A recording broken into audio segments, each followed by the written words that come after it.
எப்பாடி என்ன மாதிரி டாஸ்க்குப்பா இது?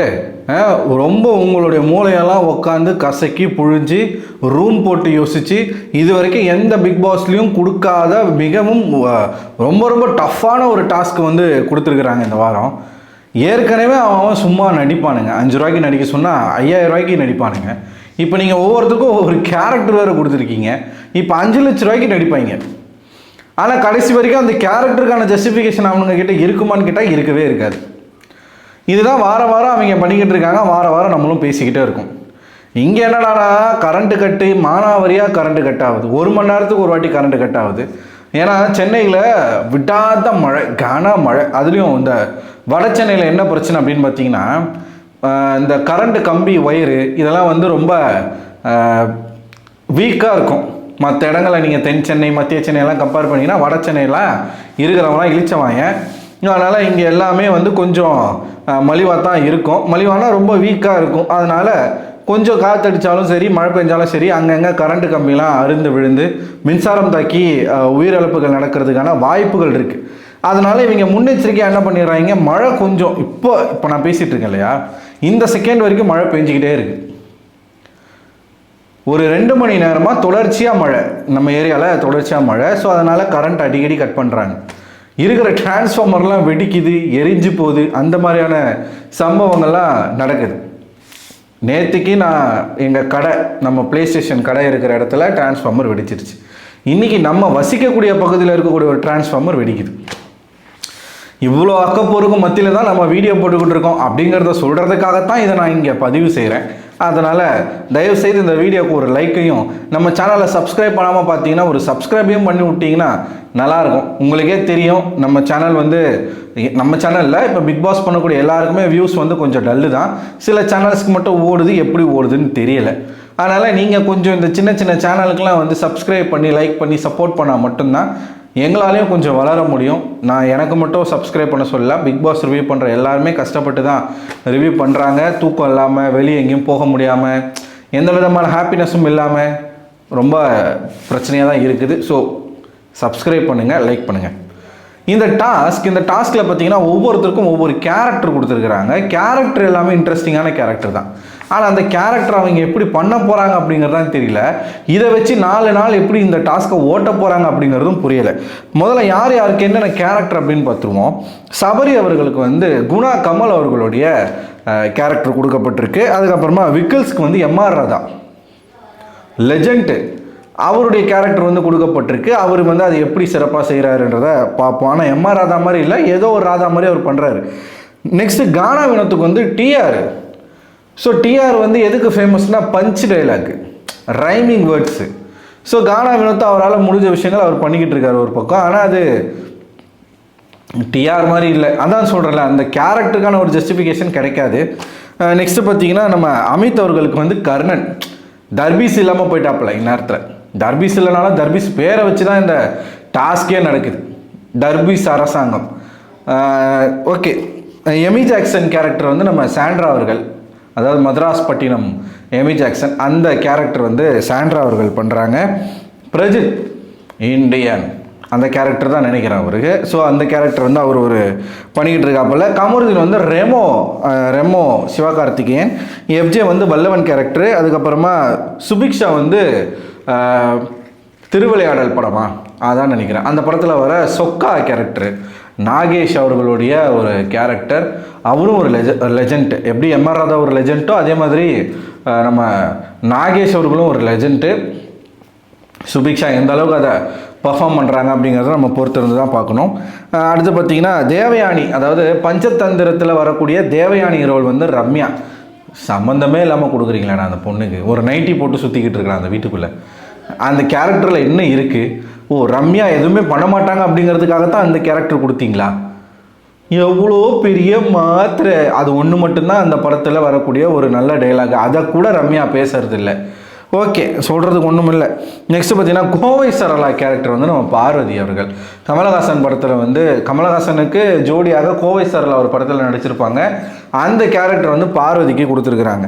நெக்ஸ்ட்டு பார்த்தீங்கன்னா வியானாக்கு வந்து குயில், மயில் அப்படிங்கிற கேரக்டருக்கு பதிலாக குயில் அப்படிங்கிற ஒரு கேரக்டர். இது வந்து ஒரு பாட்டு வரும்ல சிவாஜி கணேசன் பாட்டு, அந்த கேரக்டரா எனக்கு தெரில. ஆமாம் அதான் நினைக்கிறேன். பூங்காற்று திரும்புமா அந்த பாட்டு வரும் இல்லையா, அதில் எசப்பாட்டு ஒருத்தவங்க பாடுவாங்க, எசப்பாட்டு படித்தேன் நானே. அந்த கேரக்டரு நம்ம வியானா அவர்கள். சிவாஜி கேரக்டர் வந்து ஆதிரிக்கு கொடுத்துருக்குறாங்க. நெக்ஸ்ட்டு வந்து தில்லானா மோகனாம்பாள் அந்த கேரக்டரு திவ்யா அவர்களுக்கு. அதுவும் ஒரு லெஜெண்டரி கேரக்டர். சிவாஜி கணேசனும் ஒரு லெஜெண்டரி கேரக்டர்.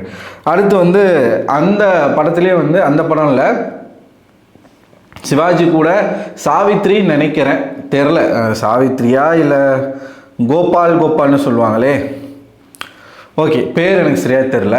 ஸோ அந்த கேரக்டர் வந்து கனி அவர்களுக்கு கொடுக்கப்பட்டிருக்கு. அரோராக்கு மட்டும்தான் என்ன ரோல்னு எனக்கு தெரில, கரண்ட் போனதில் நமக்கு தெரியல. அண்டு ஃபுல் எபிசோட் நான் பார்த்தேன். ஃபுல் எபிசோடில் நான் அதை மட்டும் கவனிக்கலை. இன்றைக்கான விஷயங்கள் நடக்கும்போது நீங்கள் சில விஷயங்களை கவனிச்சிருக்கலாம். காலையில் விக்கல்ஸ் விக்ரம், அதாவது சுபிக்ஷா வந்து கடலோடினான் அப்படிங்கிற ஒரு பாட்டு ஆல்ரெடி பாடியிருக்காங்க.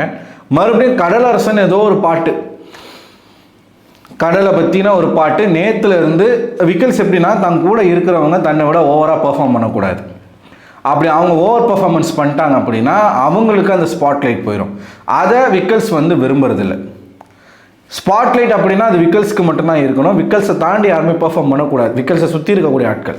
ஸோ அதனால் அவங்க என்ன பண்ணணுமோ அதெல்லாம் பண்ணுவான். இன்னொன்று வந்து சுபிக்ஷா அவர்கள் அதிகமாக தன்னுடைய கம்யூனிட்டியை பேஸ் பண்ணி தான் கேம் விளையாடிட்டு இருக்காங்க அப்படிங்கிற கருத்தை நம்மளுமே சொல்லியிருக்கோம். அதை அவங்க மாற்றிக்கணும். இருந்தாலும் சரி ஓகே நீ சொல்லிட்ட அந்த பொண்ணு பண்ணணும்னு நினைக்கிறதா பண்ணிட்டு போன்னு விடாமல் தொடர்ச்சியாக அந்த பொண்ணை பண்ண விடாமல் இருக்கிறதுக்கு வந்து கலாய்க்கிறது, பேசுறது ஒன்றும் இல்லைங்க. பிரஜன் அவர்கள் வந்து ஒரு கமலஹாசன் அவர்களுடைய படத்தில் இருந்து ஒரு ஃபேமஸான ஒரு சீன் ஒன்று பண்ணார். அதான் தலையில் பானையெல்லாம் வச்சுக்கிட்டு ஒரு மாதிரி படம் பேர் தெரில நமக்கு. ஸோ அந்த பாட்டு மட்டும் ஞாபகம் இருக்குது. ஊமை என்றால் ஏதோ ஒரு ஓகே நமக்கு தெரில. அந்த சீன் வந்து நடித்தாப்புல சூப்பராக நடிச்சிருந்தார் ஓகேங்களா. அதை நடித்த உடனே சுபிக்ஷா பாடணும்னு சொல்லி வந்த உடனே அந்த இடத்துல விக்கல்ஸ் வந்து கலாய்க்க எல்லாரும் ஏஞ்சி போயிடுறாங்கங்கிறது. அப்புறமா சுபியும் விக்ரமும் நின்று பேசிகிட்டு இருக்காங்க. நான் வந்து சும்மா தான் கலாய்ச்சேன், அவங்க ஏஞ்சி போனாங்கன்னா அதுக்கு நான் என்ன பண்ண முடியும், நீ நிறையா இதையே தான் சொல்லிக்கிட்டு இருக்க. கரெக்ட், அது வந்து நம்ம அக்செப்ட் பண்ணிக்கலாம்.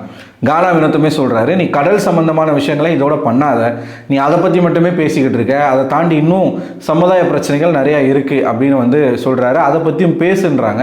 ஆனால் இந்த பொண்ணு வந்து வெறும் மீனவ சமுதாய மக்கள் மட்டும் நமக்கு ஓட்டு போட்டால் நம்ம ஜெயிச்சிருவோம்னு நினச்சிக்கிட்டு பண்ணுதான் என்னன்னு தெரில. அதை நீங்கள் பெருமையாக பேசுகிறதுல தப்பு கிடையாது. அதை மட்டுமே பேசிக்கிட்டு இருக்கிறது அப்படிங்கிறது எல்லாருக்கும் போர் அடிச்சிடும் ஒரு கட்டத்துக்கு மேலே. அது வந்து சுபிக்ஷாவுக்கு தெரியப்படுத்தணும். அதுக்கப்புறமா தான் இந்த டாஸ்க் வருது. இந்த டாஸ்க்குள்ளே ஒரு டாஸ்க்கு எப்படி அதான் சொன்ன பார்த்தீங்களா, ரூம் போட்டு உட்காந்து யோசிச்சு அப்படிப்பட்ட ஒரு பிரமாதமான ஒரு டாஸ்க் வந்து கொடுத்துருக்குறாங்க.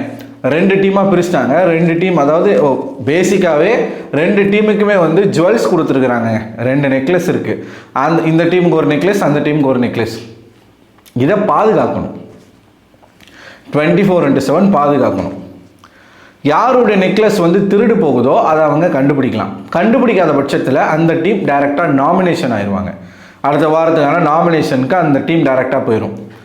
எந்த டீம் வந்து தன்னுடைய ஜுவல்லையும் தொலைக்காமல் இன்னொருத்தருடைய ஜுவல்லை வந்து திருடி வச்சு அதையும் அவங்க கண்டுபிடிக்காத வண்ணம் பாதுகாத்து வச்சுருக்காங்களோ அந்த டீம் வந்து வெற்றி பெற்ற அணி. அது மட்டும் இல்லாமல் அடுத்த வாரம் நடக்க போகிற தலை போட்டியில் அவங்க எல்லாருமே கலந்துக்க போகிறாங்க.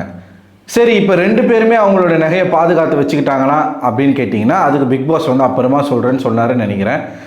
நம்ம வந்து சரியாக அதை கவனிக்கலை. ஆக மொத்தத்தில் ஜெயிக்கிற அணி வந்து தலை போட்டிக்கு போட்டியிட போகிறாங்க. இப்போ வந்து என்ன நடக்குது அப்படின்னு பார்த்தீங்கன்னா ஒரு ப்ராங்க் ஒன்று வந்து பிளான் பண்ணிக்கிட்டு இருக்காங்க. அதை பற்றின டிஸ்கஷன் எல்லாமே போய்கிட்டு இருக்கு. என்ன ப்ராங்க் ஏதுன்றது நமக்கு சரியாக தெரியல. அது லைவில் நடந்துக்கிட்டு இருக்குது. கரண்ட்டு இப்போ தான் வந்ததுனால கொஞ்சம் நம்ம பார்க்க வேண்டியிருக்கு. பார்த்துட்டு என்ன ஏது அப்படிங்கிறத நான் சொல்கிறேன். இதாங்க இன்றைக்கான ஃபுல் எபிசோடு. இதுதான் நடந்திருக்கு. மறந்து பார்த்தீங்களா, அந்த டாஸ்க் என்ன டாஸ்க் தெரியுமா, இங்கே நம்ம ஆக்டிவிட்டி ஏரியாவில் அந்த டாஸ்க் நடக்குது.